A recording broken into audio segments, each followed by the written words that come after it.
On se retrouve pour la 8e vidéo et on va travailler sur la comparaison 1, donc les exercices qui vont nous aider à faire la ceinture blanche avec 2 barrettes et des exercices qui reprendront tous les problèmes additifs donc dans le niveau 1 et dans le niveau 2. Nous allons aborder les problèmes de comparaison. Voyons une situation pour bien comprendre. Dans la classe de Camille, il y a 23 élèves. Il y en a 4 de plus que dans la classe d'Hugo. Dans la classe d'Hugo, il y a 19 élèves. Donc ici, c'est une situation, ce n'est pas une situation problème puisqu'il n'y a pas de question, mais on va utiliser cette situation pour bien comprendre. Définition du problème de comparaison. Deux collections de la même chose sont comparées. 23 élèves, 4 de plus, on utilisera ce symbole ici pour la comparaison, et donc la deuxième collection est de 19 élèves. Voici le premier problème sur lequel on va travailler. Pierre a 142 timbres de collection, il en possède 31 de plus que Sophie. Combien Sophie a-t-elle de timbres? Dans ce type de problème, on compare la valeur de choses similaires. Ici, il s'agit d'une collection de timbres. L'une des deux collections s'élève à 142. On va la noter ici, sur notre schéma. Nous ne connaissons pas la valeur de l'autre collection. Voilà, la deuxième collection, on ne sait pas. Ce que nous savons, c'est la différence entre les deux collections. 31, ici, qui va nous indiquer 31 timbres, c'est la différence entre les deux.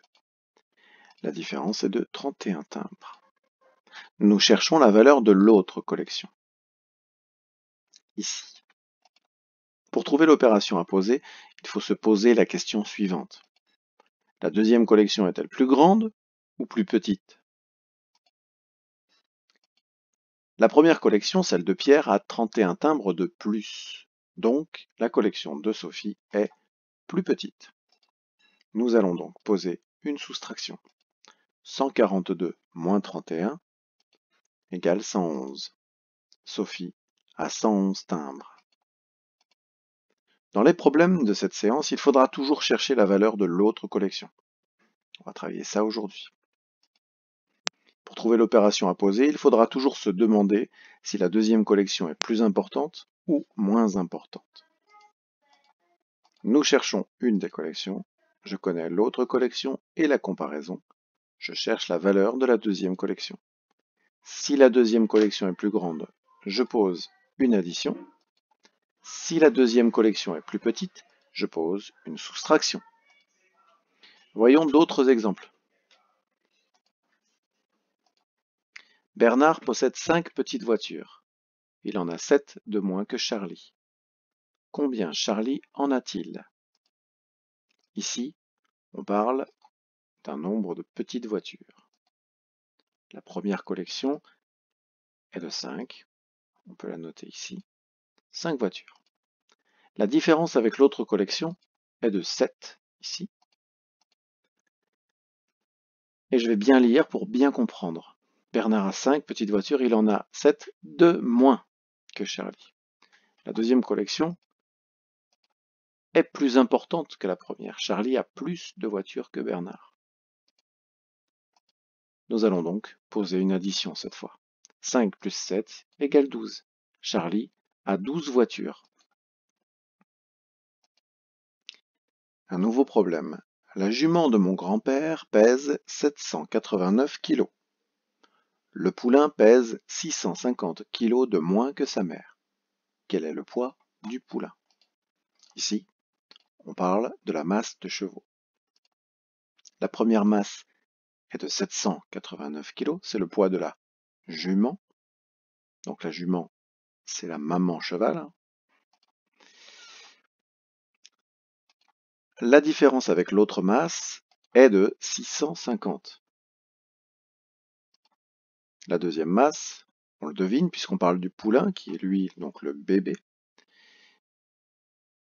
Sa masse va être moins importante que la première. Nous allons donc poser une soustraction.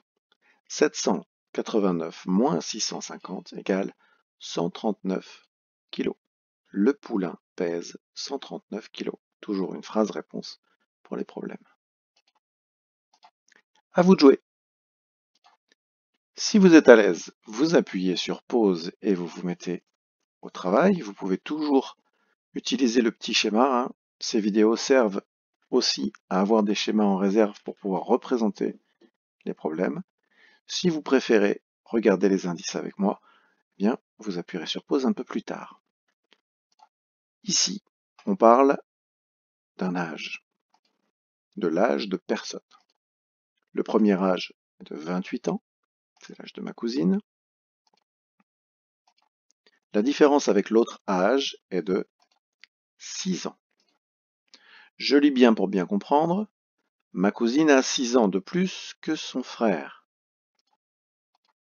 Donc le deuxième âge, l'âge du petit frère, on comprend qu'il est moins important que le premier, puisqu'elle a 6 ans de plus que son frère. C'est maintenant que vous appuyez sur pause pour chercher. Et moi, je continue avec la correction. Nous allons donc poser une soustraction. 28 moins 6 égale 22. Le frère de ma cousine a 22 ans. Voilà pour cette première situation de comparaison. Pour l'instant, on est sur des choses faciles, mais le but est de bien comprendre tous les types de problèmes que l'on risque de croiser. Comme ça, on a des stratégies, même pour les problèmes les plus compliqués. À bientôt pour une nouvelle vidéo.